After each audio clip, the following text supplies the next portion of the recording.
Assalamualaikum warahmatullahi wabarakatuh. Kami dari kelompok 2 yang beranggotakan Adinda Rizka Safitri dengan NIM 0102522003, Andromeda Tia Staveliano dengan NIM 0102522008, M. Abiasa Sergio dengan NIM 0102522016, Muammar Sadam dengan NIM 0102522025, Putri Celianda dengan NIM 0102522029, dan saya sendiri Aira Putri Deninta dengan NIM 0102522006. Di sini kami akan menjelaskan materi tentang Computer Network and the Internet untuk mata kuliah jaringan komputer. Berikutnya, kami akan menjelaskan beberapa submateri dari materi berikut. Yang pertama ada Edge Network, yang kedua ada Core Network, yang ketiga ada Delay, Packet Loss, and Throughput, lalu yang keempat ada Protocol Layers, lalu yang kelima ada Network Security, dan yang terakhir ada History Internet. Yang pertama ada Edge Network. Edge Network atau jaringan tepi merupakan bagian dari infrastruktur jaringan yang ada di pinggiran atau ujung jaringan utama. Edge Network adalah tempat di mana data berinteraksi dengan pengguna akhir atau perangkat IoT. Jaringan ini bertindak sebagai perantara antara perangkat pengguna dan jaringan inti yang lebih besar, serta tempat di mana pengolahan data terdekat dengan sumbernya. Tujuannya adalah untuk mengurangi latensi dan mengoptimalkan penggunaan bandwidth. Berikut ada beberapa metode untuk menghubungkan Edge Network dan juga ISP. Yang pertama, ada Ethernet. Koneksi Ethernet menggunakan kabel Ethernet untuk menghubungkan perangkat jaringan seperti router, switch, dan server. ISP dapat menyediakan konektivitas Ethernet menggunakan kabel Ethernet langsung, teknologi Ethernet over Copper, atau Ethernet over Fiber. Ini adalah metode yang umum digunakan dalam lingkungan bisnis kecil hingga menengah dan rumah tangga. Yang kedua, ada DSL. DSL menggunakan saluran telepon kabel untuk menyediakan koneksi internet. Ini memungkinkan pengguna untuk menggunakan saluran telepon yang sama untuk melakukan panggilan suara dan internet secara bersamaan. Lalu yang ketiga ada fiber optik. Fiber optik ini menggunakan kabel serat optik untuk menyediakan akses internet berkecepatan tinggi, yang dimana fiber optik ini mentransmisikan data dalam bentuk cahaya. Lalu yang selanjutnya ada kabel koaksial.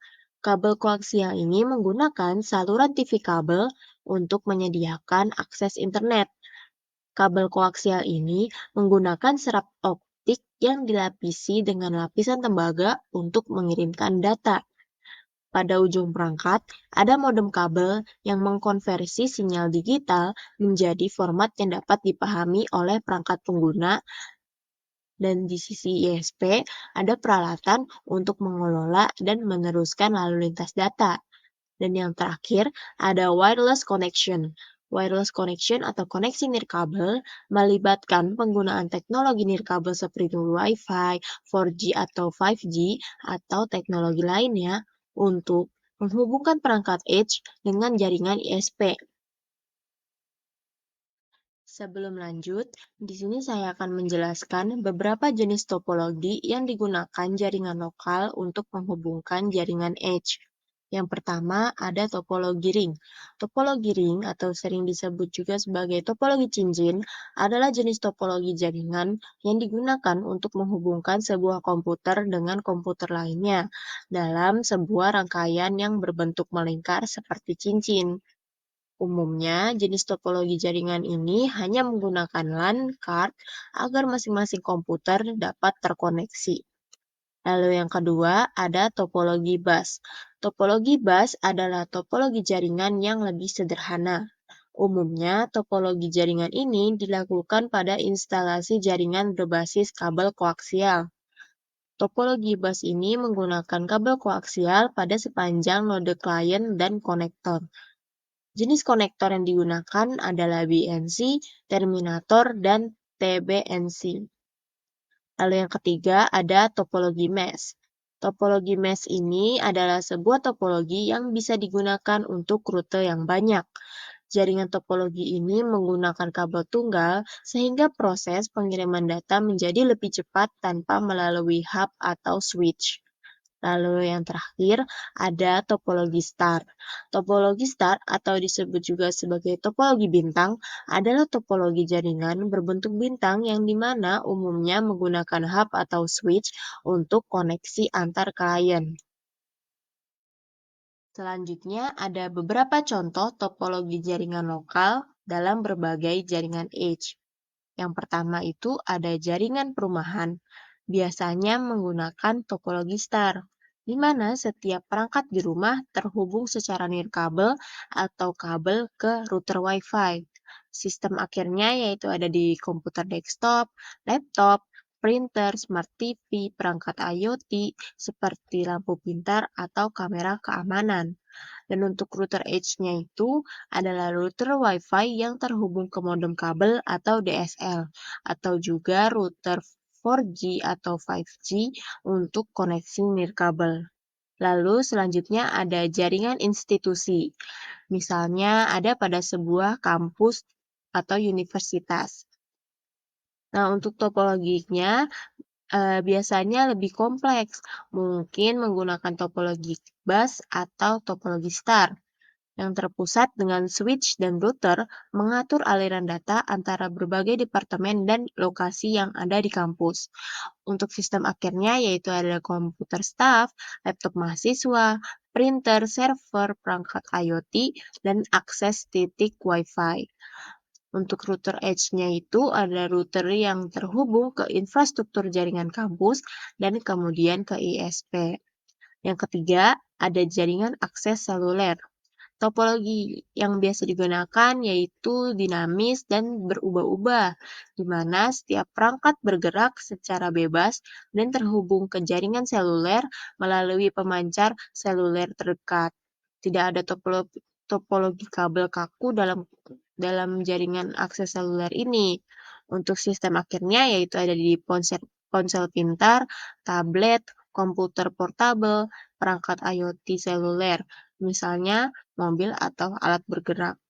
Untuk router edge-nya itu adalah router atau pemancar seluler yang terhubung ke infrastruktur jaringan seluler. Lalu yang terakhir ada jaringan perusahaan. Topologi yang biasa digunakan adalah topologi star atau mesh, di mana setiap perangkat karyawan terhubung ke switch atau router yang dikendalikan oleh jaringan perusahaan. Sistem keamanan seperti firewall dan VPN juga bisa ada di sini. Untuk sistem akhirnya yaitu ada di komputer desktop, laptop karyawan, server, printer jaringan, dan perangkat VoIP atau Voice over IP, dan perangkat IoT perusahaan. Untuk router edge-nya itu adalah router atau firewall yang terhubung ke jaringan lokal perusahaan dan kemudian ke ISP. Selanjutnya, core networks. Apa sih core networks?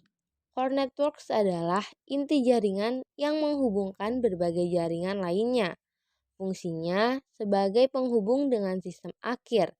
Di dalam core networks ini akan ada beberapa pembahasan, di antaranya perbedaan antara circuit switch network dengan packet switch network dan contohnya. Nah, circuit switch networks adalah jalur komunikasi yang dedicated. Artinya, sebuah kapasitas yang fix dari setiap link sepanjang hubungan dilakukan. Contohnya nih sebagai analoginya, terdapat jalur Tamiya yang memiliki dua Tamiya, di mana Tamiya 1 memiliki jalur A, sedangkan Tamiya 2 memiliki jalur B.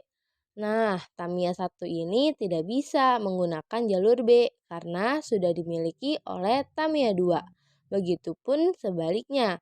Dari keuntungan di analogi tersebut, melihat bahwa sirkuit switch network tidak adanya delay dari setiap sirkuitnya. Tapi apakah itu efisien? Oh, jawabannya tentu tidak. Makanya ada contoh di mana user A ingin terhubung ke user D yang harus melewati jalur 4, 5, dan 3. Sedangkan user C juga ingin terhubung ke user D dan harus melewati jalur 5 dan 3. Tentu saja tidak bisa dong dengan melakukan circuit switch network.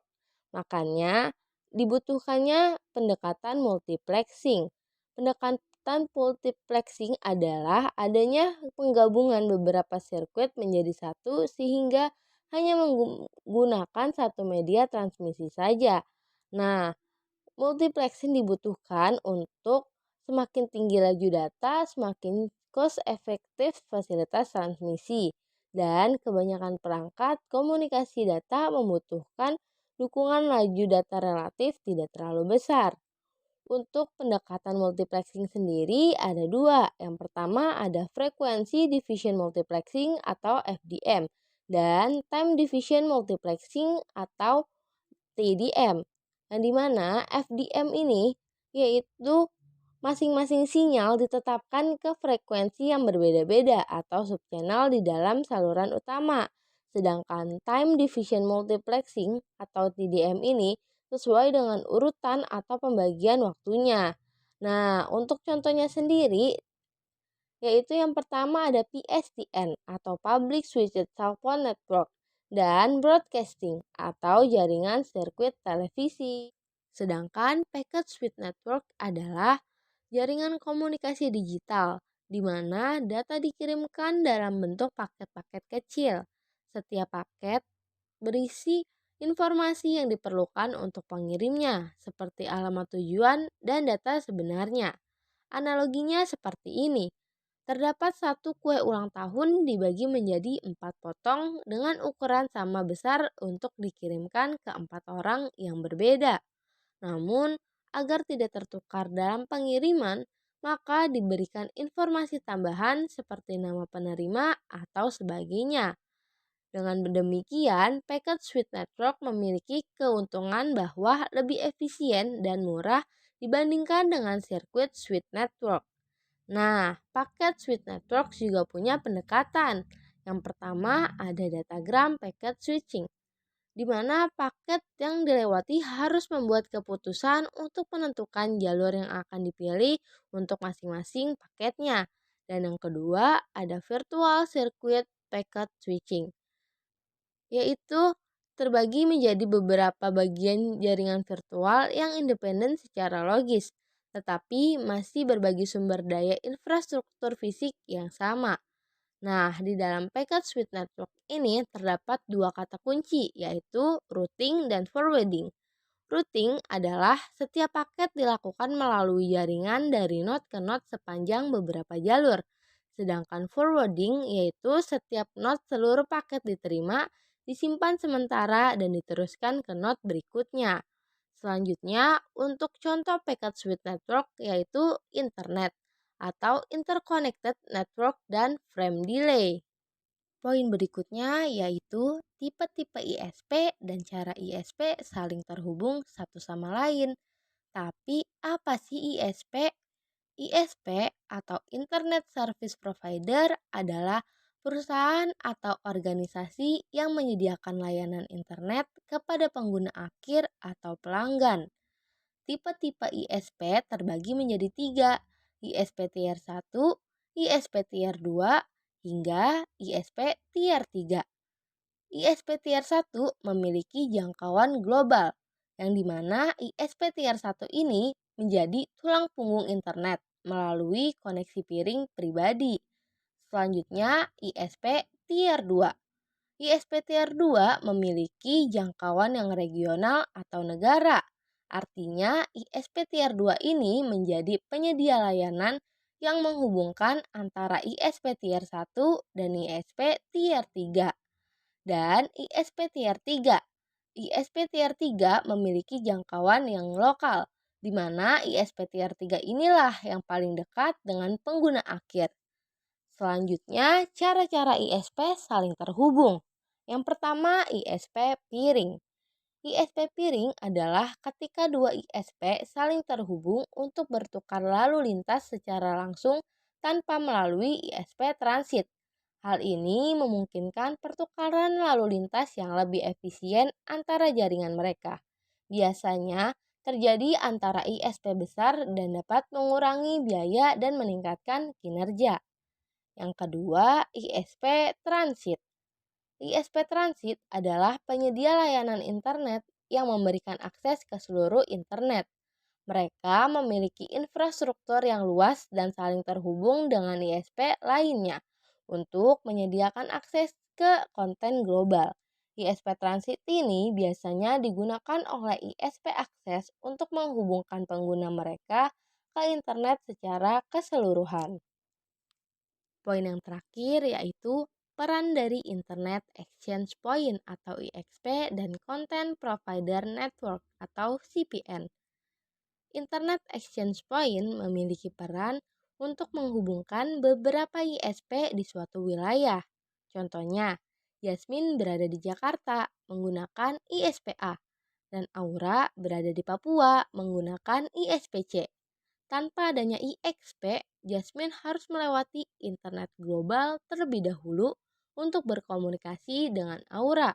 Dengan begitu, hadirnya IXP dapat memiliki beberapa fungsi, di antaranya yang pertama, pertukaran data akan lebih cepat dan efisien tanpa harus melalui internet global. Yang kedua, membantu mengurangi biaya dari sisi ISP karena dapat bertukar data dengan lebih cepat tanpa melewati internet global yang lebih mahal.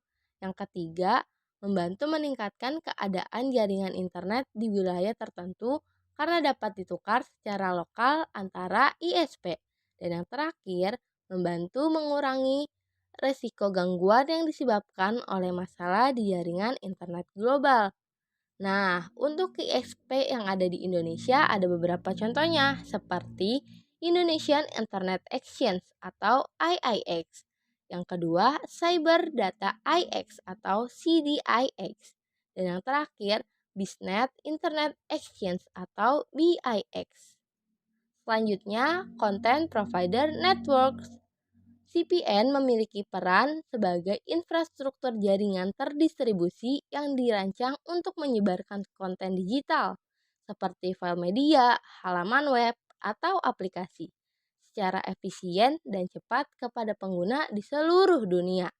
Prinsip CPN ini yang pertama, untuk optimasi pengiriman konten. Yang kedua, penyimpanan dan distribusi konten. Yang ketiga, mengolah traffic konten. Dan yang terakhir, keamanan konten. Berikutnya adalah performance, delay, packet loss, dan throughput. Jadi bagaimana terjadi ya packet loss? Packet loss ini terjadi ketika paket-paket data dibuang oleh router karena memori yang dialokasikan untuk menyimpan paket-paket antrian telah mencapai kapasitas maksimum yang menyebabkan paket-paket tersebut hilang dan tidak dapat diteruskan ke tujuan. Dan paket QE atau delay terjadi ketika paket-paket data menunggu giliran untuk ditransmisikan melalui jaringan karena buffer router terisi penuh. Ini menyebabkan penundaan dalam pengiriman paket-paket. Ada 4 jenis packet delay. Yang pertama ada nodal processing, yaitu waktu yang dibutuhkan oleh router atau node jaringan lainnya untuk memproses paket data. Yang kedua, queuing delay, yaitu waktu tunggu yang dialami oleh paket data di dalam antrian router atau switch sebelum mereka dapat ditransmisikan.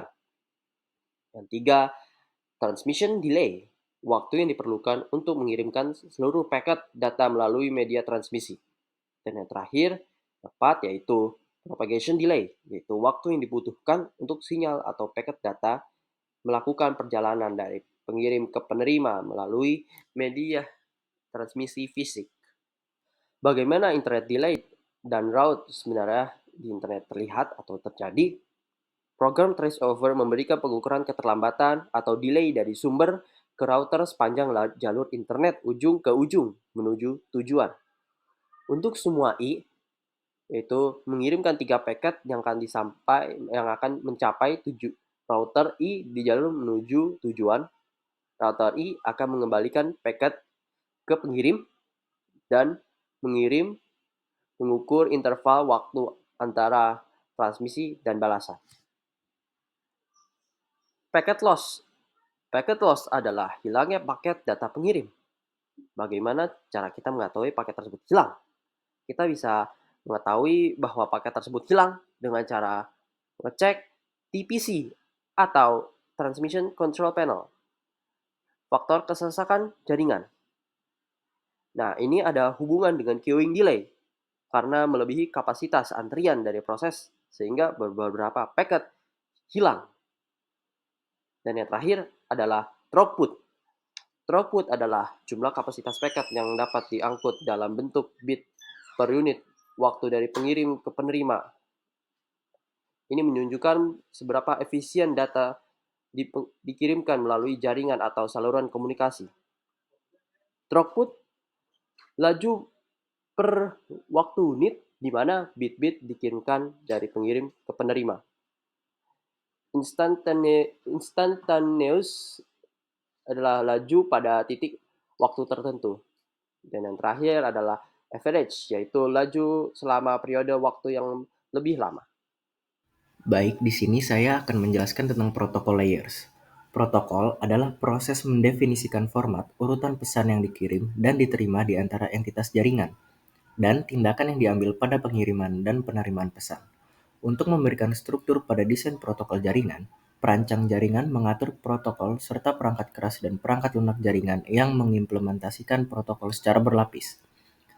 Lapisan protokol dapat diimplementasikan dalam perangkat lunak, perangkat keras, atau kombinasi keduanya. Lalu ada layering model. Layering model ini menggambarkan operasi protokol yang terjadi di dalam setiap lapisan, serta interaksi protokol dengan lapisan di atas dan di bawah setiap lapisan. Keuntungan dalam menggunakan layering model adalah membantu dalam desain protokol, mencegah perubahan teknologi atau kemampuan di satu lapisan mempengaruhi lapisan di atas dan di bawahnya, menyediakan bahasa yang umum untuk mendeskripsikan fungsi, dan yang terakhir ada menumbuhkan persaingan karena produk dari vendor yang berbeda dapat bekerja sama. Di dalam layering model ini, ada the 7 layers of OSI. Di layer pertamanya adalah physical layer. Lapisan ini bertanggung jawab atas koneksi fisik yang sebenarnya di antara perangkat. Kedua, ada data link layer. Data link layer bertanggung jawab atas pengiriman pesan dari node to node. Fungsi utama lapisan ini adalah memastikan transfer data tanpa kesalahan dari satu node ke node lainnya melalui lapisan fisik. Yang ketiga adalah network layer. Network layer berfungsi untuk mentransmisikan data dari satu host ke host lain yang terletak di jaringan yang berbeda.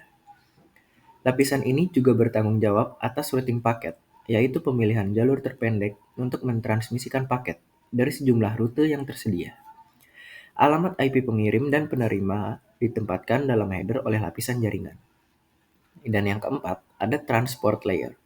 Transport layer menyediakan layanan kepada lapisan aplikasi dan menerima layanan dari lapisan jaringan. Data dalam lapisan transportasi disebut sebagai segmen. Lapisan ini bertanggung jawab atas pengiriman end-to-end pesan lengkap. Lapisan transportasi juga menyediakan pengakuan atas transmisi data yang berhasil dan mentransmisikan kembali data jika terjadi kesalahan. Dan di layer kelima ada session layer. Layer ini bertanggung jawab atas pembentukan koneksi, session maintenance, authentication, dan juga memastikan keamanan. Di layer keenam ada presentation layer. Presentation layer juga disebut dengan translation layer. Data dari application layer diekstrak dan dimanipulasi sesuai dengan format yang dibutuhkan untuk ditransmisikan melalui jaringan. Dan yang terakhir adalah application layer. Application layer diimplementasikan oleh network application. Aplikasi-aplikasi ini menghasilkan data yang harus ditransfer melalui jaringan. Lapisan ini juga berfungsi sebagai jendela bagi layanan aplikasi untuk mengakses jaringan dan untuk menampilkan informasi yang diterima kepada pengguna. Selain the 7 layers of OSI, di dalam modeling layer juga terdapat 5 layer in Internet or TCP/IP reference model, yang terdiri dari, pertamanya adalah physical layer juga. Lapisan ini bertanggung jawab atas hubungan fisik antara perangkat dan transmisi bit individual. Yang kedua ada link layer. Link layer adalah lapisan terendah dalam model TCP atau IP. Ini dibandingkan dengan kombinasi lapisan tautan data dan lapisan fisik dari model OSI, mereka mirip tetapi tidak identik. Lapisan ini adalah kelompok protokol komunikasi yang bertindak sebagai tautan kemana host terhubung secara fisik. Ini terutama berkaitan dengan transmisi fisik data. Dan yang ketiga, ada internet layer. Tanggung jawab utama dari lapisan jaringan adalah pengangkut paket data dari sumber ke tujuan host di seluruh jaringan. Transmisi yang dilakukan oleh lapisan internet kurang dapat diandalkan. Yang keempat, ada transport layer. Transport layer ini bertanggung jawab atas komunikasi ujung ke ujung dan pengiriman data tanpa kesalahan. Ini menyediakan layanan yang meliputi komunikasi berorientasi koneksi, kontrol aliran, keandalan, multiplexing. Lapisan ini mirip dengan lapisan transportasi dari model OSI. Lalu yang terakhir adalah application layer. Application layer adalah lapisan teratas dari model TCP atau IP. Fungsinya mirip dengan kombinasi application layer, session layer, dan presentation layer. Ia bertanggung jawab atas spesifikasi antarmuka pengguna. Ini berisi protokol komunikasi yang digunakan dalam komunikasi dari proses ke proses di seluruh jaringan komputer protokol internet. Dan perbedaan utama dari model OSI dan TCP/IP ini, lebih banyak lapisan yang dapat membuatnya lebih kompleks dan sulit untuk memasukkan protokol baru untuk OSI. Namun, model ini menyediakan kerangka kerja yang lebih rinci dan komprehensif untuk memahami konsep jaringan. Dan model TCP/IP itu lebih ringkas dan merupakan standar de facto untuk komunikasi internet. Ini sangat scalable dan menggunakan arsitektur client server. Selanjutnya ada network security. Network security terbagi menjadi dua bagian. Ada security threats dan ada security attacks. Security threat sendiri adalah segala aktivitas berbahaya yang membahayakan kerahasiaan dan integritas data dan sistem online. Hal ini dilakukan oleh individu atau kelompok yang berharap untuk mendapatkan akses tidak sah ke sistem dan mencuri data. Selain itu, pelaku biasanya mengganggu operasi jaringan atau melakukan ransomware dengan mengambil keuntungan dari titik-titik lemah dalam jaringan. Akibatnya, korban ancaman jaringan mengalami kerugian finansial yang besar, kerusakan reputasi, atau hukuman hukum. Security threat sendiri memiliki beberapa varian. Yang pertama yaitu ada malware. Malware adalah suatu bentuk perangkat lunak berbahaya yang menjadi ancaman besar bagi sistem komputer karena membahayakan perangkat dan menyebabkan kerusakan besar pada data dan sistem. Malware menyebar melalui berbagai vektor, termasuk email, tautan, dan situs web. Kemudian yang kedua ada phishing. Phishing adalah upaya menipu orang agar membuka tautan atau mengunduh program jahat melalui email palsu dengan tujuan mencuri data pribadi. Kemudian yang ketiga ada Advanced Persistent Threats atau APT. Serangan APT adalah serangan kelompok peretas terorganisir dengan taktik seperti rekayasa sosial, penyebaran malware, dan mengeksploitasi kerentanan yang bertujuan mencuri data dan tidak terdeteksi dalam waktu lama, terutama pada target berharga. Berikutnya, ada security attacks. Security attacks adalah serangan terhadap keamanan informasi yang melibatkan upaya untuk mendapatkan, mengubah, menghancurkan, menghapus, menanamkan, atau mengungkapkan informasi tanpa akses atau izin yang sah. Hal ini dapat terjadi pada individu maupun organisasi. Ada banyak jenis serangan yang berbeda, namun tidak terbatas pada serangan pasif, aktif, tertarget, clickjacking, brandjacking, botnet, phishing, spamming, dari dalam dan dari luar. Security attack sendiri memiliki beberapa varian. Yang pertama ada unauthorized access atau akses yang tidak sah. Akses tidak sah merujuk pada penyerang yang mengakses jaringan tanpa menerima izin. Di antara penyebab serangan akses tidak sah adalah kata sandi yang lemah, kurangnya perlindungan terhadap rekayasa sosial, akun yang sebelumnya telah disusupi, dan ancaman dari orang dalam. Kemudian yang kedua, ada Distributed Denial of Service atau DDoS attacks.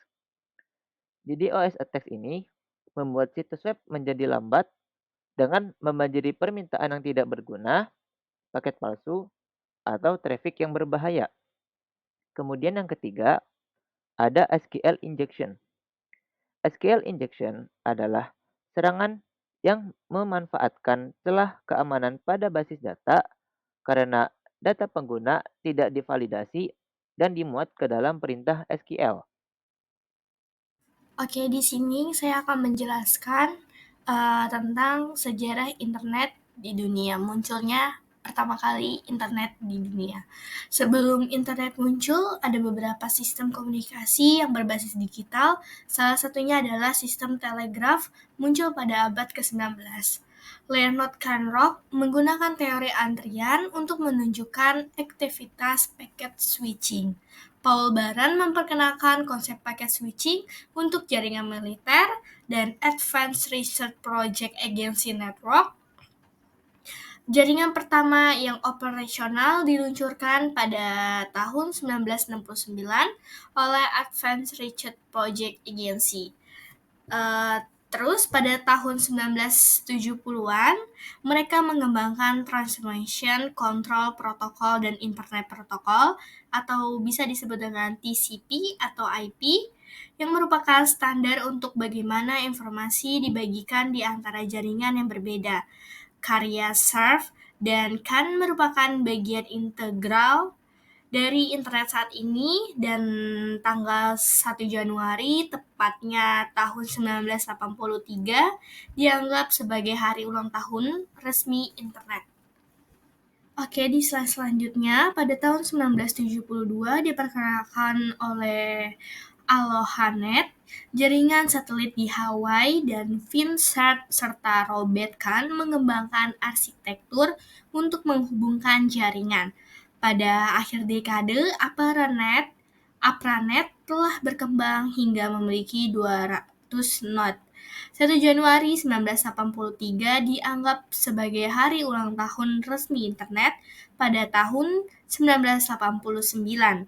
Ilmuwan komputer asal Inggris Tim Berners-Lee menemukan World Wide Web yang membuat internet dapat diakses oleh masyarakat umum. Perangkat lunak World Wide Web ditempatkan di domain publik pada tahun 1993.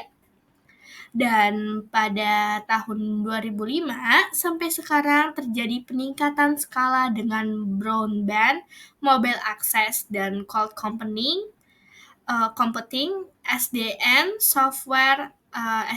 atau bisa disebut dengan Software Defined Networking, mulai pada 2008 dan pada 2017 sekitar 18 miliar perangkat terhubung ke internet. Oke, di sini saya akan menjelaskan tentang sejarah internet di Indonesia.